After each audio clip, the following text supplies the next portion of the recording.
तो दोस्तों, Avengers doomsday को रिलीज होने में अभी बहुत टाइम बाकी है, लेकिन फिर भी कुछ महीने पहले इसके 4 टीजर लॉन्च हो गए और अब सिनेमाकॉन नाम के एक खास इवेंट में कुछ लोगों को इसका ट्रेलर भी दिखा दिया गया, जो कि बहुत जबरदस्त था।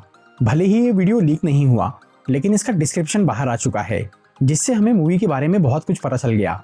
और क्योंकि अभी इस ट्रेलर के ऑफिशियल रिलीज में थोड़ा टाइम बाकी है, इसलिए आज मैं एवेंजर्स डूम्सडे के सिनेमाकॉन वाले ट्रेलर की डिटेल्स बताऊंगा और उसका ब्रेकडाउन करूंगा। तो आइए देखते हैं।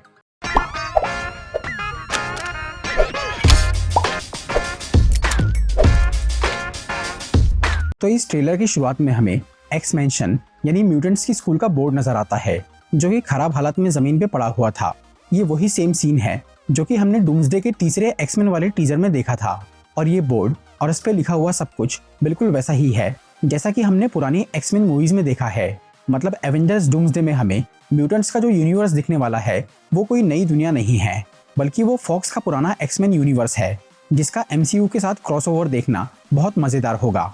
फिर हमें रॉबर्ट डाउनी जूनियर यानी डॉक्टर डूम की आवाज आती है, जो कि बोलता है कि कुछ होने वाला है, कुछ बहुत भयानक, जिसे रोकना हमारे बस की बात नहीं है। इसलिए हमें जल्द ही एक मुश्किल फैसला लेना होगा। शायद यहाँ डॉक्टर डूम इनकर्जन यानी ब्रह्मांडों की तबाही की बात कर रहा है, जिसे रोकने के लिए उसने कोई तरीका सोचा है, और इस काम में वो बाकी हीरोज को अपने साथ शामिल करना चाहता है। लेकिन हो सकता है कि डूम का ये तरीका बहुत ही खतरनाक हो, जिसे शायद बाकी लोग एक्सेप्ट ना करें। जैसे थैनोस ब्रह्मांड में संतुलन बनाने के लिए आधी जनसंख्या खत्म करने निकल पड़ा था, डॉक्टर डूम भी ऐसा ही कुछ कर रहा होगा, इसीलिए उसकी सभी हीरोज से दुश्मनी हो जाएगी। इसके बाद हमें ट्रेलर में चार्ल्स जेवियर यानी प्रोफेसर एक्स नजर आते हैं, जो कि वो म्यूटेंट स्कूल यानी अपने घर में एक खिड़की के सामने बैठे हुए थे। ये वही सीन है जो हमने तीसरे टीजर में देखा था। फिर प्रोफेसर को खिड़की से बाहर आसमान में एक रेड प्लेनेट दिखता है और अचानक बाहर आग जलने लगती है, जिसकी तेज रोशनी की वजह से प्रोफेसर अपनी आंखें ढक लेते हैं, क्योंकि यहाँ स्कूल के बाहर कुछ भयानक चल रहा है। लेकिन पहले बात करते हैं आसमान में दिखने वाले उस लाल ग्रह की। तो ये सीन डायरेक्टली लिया गया है सीक्रेट वॉर्स कॉमिक्स से, जहाँ इनकर्जन्स की वजह से यूनिवर्स और प्लैनेट्स एक दूसरे से टकराना शुरू हुए थे। तब वहाँ आसमान में एक ऐसा ही रेड प्लैनेट दिखा था।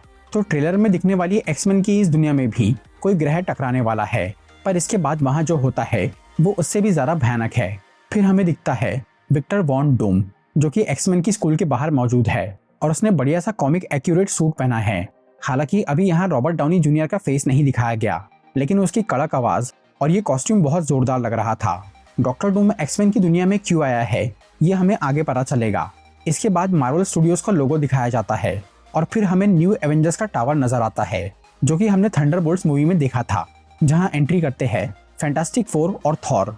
फैंटास्टिक फोर दूसरे यूनिवर्स के सुपर हीरोज है। वो इस यूनिवर्स में कैसे और कब आए, इसका हिंट हमें थंडरबोल्ट्स मूवी के पोस्ट क्रेडिट सीन में मिला था, जहां ये न्यू एवेंजर्स की टीम ने एक एक्स्ट्रा डायमेंशनल स्पेसशिप को अपनी दुनिया में आते हुए देखा था। हो सकता है कि फैंटास्टिक फोर रीड और सू के बच्चे फ्रैंकलिन को ढूंढने निकले हैं, जिसे शायद डॉक्टर डूम ने किडनैप कर लिया हो, क्योंकि फ्रैंकलिन रिचर्ड्स बहुत ज्यादा पावरफुल है।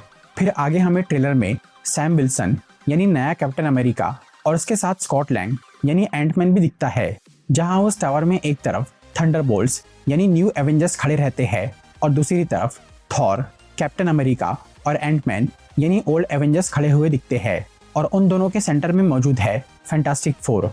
थंडरबोल्ट्स मूवी के एंड में हमने सुना था कि सैम विल्सन ने इस टीम पे केस कर दिया है, क्योंकि उन्होंने बिना परमिशन के एवेंजर्स का नाम यूज कर लिया, जिसका अधिकार पुराने एवेंजर्स के पास ही है। तो हो सकता है कि सैम और स्कॉट न्यू एवेंजर्स के टावर में इसी सिलसिले में आए हो, लेकिन यहाँ आकर उन्हें एक बड़ी प्रॉब्लम के बारे में पता चलेगा, क्योंकि यहाँ फैंटास्टिक फोर के पीछे एक बोर्ड या स्क्रीन पे कुछ सर्कल्स बने हुए थे, जो कि शायद मल्टीवर्स को रिप्रेजेंट कर रहे हैं। रीड रिचर्ड्स एक साइंटिस्ट है, इसलिए वो यहाँ सबको अलग अलग यूनिवर्स के बारे में समझा रहा होगा। इस सब के दौरान हमें थॉर की आवाज सुनाई देती है, जो कि बोलता है कि वो आज तक कई बड़े योद्धाओं के साथ मिलकर लड़ चुका है, जो कि हम सबसे कहीं ज्यादा ताकतवर थे, लेकिन फिर भी वो दुश्मनों से लड़ते वक्त मारे गए। ऐसे लोग जिनसे उसे इतना डर नहीं लगा जितना कि अब इस नए दुश्मन से लग रहा है। इसीलिए सब अपने छोटे मोटे झगड़े छोड़कर इसके लिए तैयार हो जाओ, और अगर हम बच गए तो ये हमारी खुशकिस्मती होगी।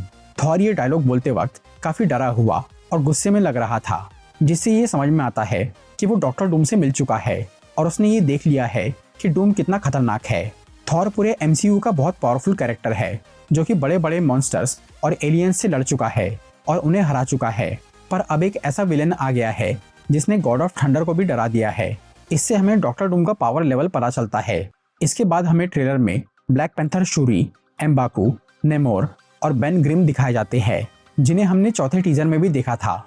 इस बार यहाँ बेन के साथ में सू, बकी और टॉरेस यानी नया फैल्कन भी था, जिससे ये समझ में आता है कि अब अलग अलग देश और दुनिया के सभी सुपर हीरोज साथ मिलकर काम कर रहे हैं। इसलिए यहाँ हमें बिल्कुल नए नए टीम अप देखने को मिल रहे हैं। इसके बाद हमें एक्समैन की दुनिया दिखाई जाती है, जहाँ प्रोफेसर एक्स और मैग्नीटो साथ में बैठे हुए थे। ये दोनों अपने टाइम के सबसे पावरफुल म्यूटेंट्स थे, लेकिन अब वो बूढ़े हो चुके हैं। इसलिए वो इस नए खतरे का सामना करने की बजाय उसे बस शांति से देख रहे हैं, जहाँ बाकी जवान म्यूटेंट्स जंग लड़ रहे हैं। फिर आगे एक्स मैंशन के अंदर काफी कुछ होता हुआ दिखता है, जहाँ मेन मार्वल यूनिवर्स के कुछ लोग इस दुनिया में आ गए हैं और वो ये स्कूल के अंदर और बाहर मौजूद है, जिसमें Thor, Sam Wilson, Reed Richards, शैंग-ची और येलेना बेलोवा ये सब शामिल है। ये सभी हीरोज शायद यहाँ डॉक्टर डूम से लड़ने आए हैं, जिसका पहला टारगेट है एक्समैन की दुनिया, जिसे शायद वो तबाह करना चाह रहा है। लेकिन डूम का मुकाबला करने से पहले यहाँ कुछ सुपर हीरोज आपस में ही टकराएंगे, जिनमें सबसे पहले हमें शैंग-ची और गैम्बिट लड़ते हुए दिखते हैं। गैम्बिट वो म्यूटेंट कैरेक्टर है जिसे हमने डेडपूल 3 मूवी में देखा था, जो कि किसी भी ऑब्जेक्ट को काइनेटिक एनर्जी से चार्ज कर सकता है और उसे एक वेपन बना सकता है। गैम्बिट यहाँ एक छड़ी लेकर शैंग-ची से लड़ रहा था, जो कि अपनी मैजिकल रिंग से उसका मुकाबला करता है। इसके बाद हमें एक्स मैंशन में येलेना बेलोवा दिखती है, जिसके सामने आती है मिस्टीक यानी रूप बदलने वाली म्यूटेंट। और ये मिस्टीक पुरानी एक्समैन मूवीज की ओरिजिनल कैरेक्टर है, ना कि न्यू टाइमलाइन की जवान लड़की। फिर ये मिस्टीक येलेना का ही रूप ले लेती है और वो दोनों आपस में लड़ना शुरू करते हैं।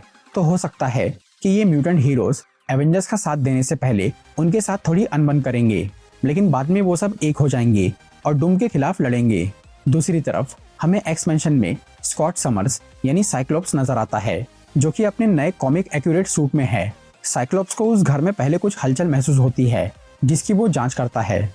इसके बाद वो स्कूल के बाहर दिखता है, जो कि टीजर वाला ही सीन है, जहां सेंटिनल्स यानी म्यूटेंट को मारने वाले बड़े रोबोट्स मौजूद थे और साइक्लोप्स उन पे एनर्जी ब्लास्ट कर रहा था। सेंटिनल्स को शायद यहाँ डॉक्टर डूम ने काबू किया है, ताकि उसे सभी म्यूटेंट्स से खुद न लड़ना पड़े और आसानी से उसका काम हो जाए। फिर आता है ट्रेलर का सबसे इंटरेस्टिंग सीन, जहाँ थॉर एक्समैन के घर के बाहर मौजूद है और वो अपने स्टॉर्म ब्रेकर से डॉक्टर डूम पे हमला करता है। थॉर यहाँ पूरी ताकत और ऊर्जा लगाकर डूम पे वार करता है, जैसे उसने इन्फिनिटी वॉर में थैनोस पे हमला किया था। लेकिन इसके बावजूद भी डॉक्टर डूम उसकी एनर्जी को एब्जॉर्ब कर लेता है और आसानी से स्टॉर्म ब्रेकर को अपने हाथ से रोक लेता है। थॉर का ये हथियार, जिसने सभी इन्फिनिटी स्टोन्स की शक्ति को भी पार कर लिया था, उसे डॉक्टर डूम ने बहुत आसानी से रोक लिया। इससे हम विक्टर वॉन डूम की शक्ति का अंदाजा लगा सकते हैं। फिर ट्रेलर के आखिरी सीन में थॉर के पास उसका पुराना हथौड़ा म्यूनिर दिखता है, जिसका ये मतलब हो सकता है कि डॉक्टर डूम ने स्टॉर्म ब्रेकर को तोड़ दिया, इसलिए थॉर को अपना पुराना टूटा हुआ हथौड़ा उठाना पड़ा। इसी सीन में थॉर बोलता है कि हमें एक चमत्कार की जरूरत है। तभी उसे पीछे से एक आवाज आती है, हे दोस्त। और जब थॉर मुड़कर देखता है तो उसके हाथ से म्यूनिर उड़कर किसी और के हाथ में चला जाता है, जिसे देखकर थॉर कहता है, नामुमकिन। वो आदमी था स्टीव रॉजर्स, जिसके बाल थोड़े बड़े थे और उसके चेहरे पे दाढ़ी भी थी। स्टीव का ये लुक बिल्कुल इन्फिनिटी वॉर जैसा लग रहा था, लेकिन डूम्सडे के पहले टीजर में हमने उसे बिना दाढ़ी के देखा था, जो कि असल में वो स्टीव था जो कि एंड गेम में इन्फिनिटी स्टोन्स लौटाने गया था और पास्ट में ही रुक गया था।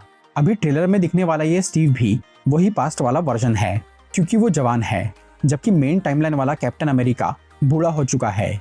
तो अब सवाल आता है कि स्टीव रॉजर्स को दाढ़ी कैसे आई। तो इसका रीजन ये हो सकता है कि जब मल्टीवर्स का बैलेंस बिगड़ने लगा, तब उस पास्ट वाली टाइमलाइन में भी गड़बड़ हुई होगी, या फिर किसी ने पास्ट में जाकर इस स्टीव को इनकर्जन्स के बारे में बताकर उससे मदद मांगी होगी, जिससे स्टीव उस प्रॉब्लम को सॉल्व करने निकल गया और उसे अलग अलग यूनिवर्स में जाने में काफी टाइम लगा, इसीलिए उसे ये दाढ़ी आ गई। फिर जब स्टीव थॉर से मिलता है तो थॉर उसे देखकर बहुत हैरान होता है और खुश भी। हैरान इसीलिए कि ये स्टीव जवान है, जबकि अभी सबको ये मालूम है कि कैप्टन अमेरिका बूढ़ा हो चुका है, और खुश इसीलिए कि उसका पुराना दोस्त उससे मिलने आया है, जिसकी मदद की अभी उसे बहुत जरूरत है। और स्टीव की यहाँ म्यूनिर उठाने से थॉर को ये यकीन हो गया कि वो असली स्टीव रॉजर्स है, ना कि कोई बहरूपिया, क्योंकि आंखें धोखा खा सकती है, लेकिन उसका जादुई हथौड़ा सही और गलत की पहचान कर लेता है।